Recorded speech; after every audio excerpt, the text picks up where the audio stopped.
Hello, welcome to science കിച്ചനേറ്റ്. ഇന്ന് തയ്യാറാക്കുന്നത് വളരെ രുചികരമായിട്ടുള്ള വറുത്തരച്ച ചിക്കൻ കറിയാണ്. ചൂടായ പാനിലേക്ക് 1.5 ടേബിൾ സ്പൂൺ വെളിച്ചെണ്ണ, 3 ഏലക്ക, ഒരു ചെറിയ കഷ്ണം ഇഞ്ചി, 7 അല്ലി വെളുത്തുള്ളി അരിഞ്ഞതും ചേർത്ത് മൂപ്പിക്കുക. ഇതിലേക്ക് 20 ചെറിയ ഉള്ളി അരിഞ്ഞതും 3 പച്ചമുളകും കുറച്ച് കറിവേപ്പിലയും ഉപ്പും ചേർത്ത് നന്നായി വഴറ്റിയെടുക്കുക.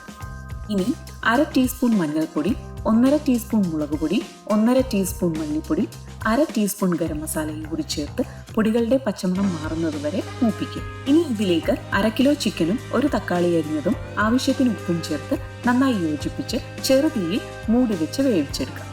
ഈ സമയത്ത് ഇതിലേക്ക് ആവശ്യമായ തേങ്ങ വറുത്തെടുക്കുക. ചൂടായ പാനിലേക്ക് 1/4 കപ്പ് തേങ്ങ, 1/2 ടീസ്പൂൺ പെരുംജീരകം, 1 ടീസ്പൂൺ കുരുമുളകും അല്പം കറിവേപ്പിലയും ചേർത്ത് ചെറുതീയിൽ തേങ്ങ ബ്രൗൺ നിറമാകുന്നത് വരെ വറുത്തെടുക്കുക. ഇതിലേക്ക് 1/4 ടീസ്പൂൺ മഞ്ഞൾപ്പൊടി കൂടി ചേർത്ത് യോജിപ്പിച്ച് ഗ്യാസ് ഓഫ് ചെയ്യുക.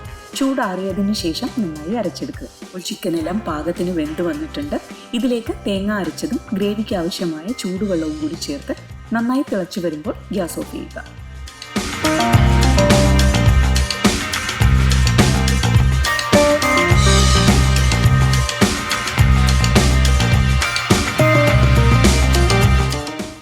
ഈ ചൂടായ പാനിലേക്ക് 1 ടേബിൾ സ്പൂൺ നെയ്യ് ഒഴിച്ച് 3 ചെറിയ ഉള്ളി അരിഞ്ഞതും 2 വറ്റൽമുളകും കുറച്ച് മല്ലിയിലയും കൂടി ചേർത്ത് താളിച്ച് കറിയിലേക്ക് ചേർത്ത് കൊടുക്കുക. ഇത് കുറഞ്ഞത് ഒരു 20 മിനിറ്റിന് ശേഷം സെർവ് ചെയ്യുക. ജീര റൈസും വറുത്തരച്ച ചിക്കൻ കറിയും നല്ലൊരു കോമ്പിനേഷനാണ്. ട്രൈ ചെയ്ത് നോക്കുക. Thanks for watching.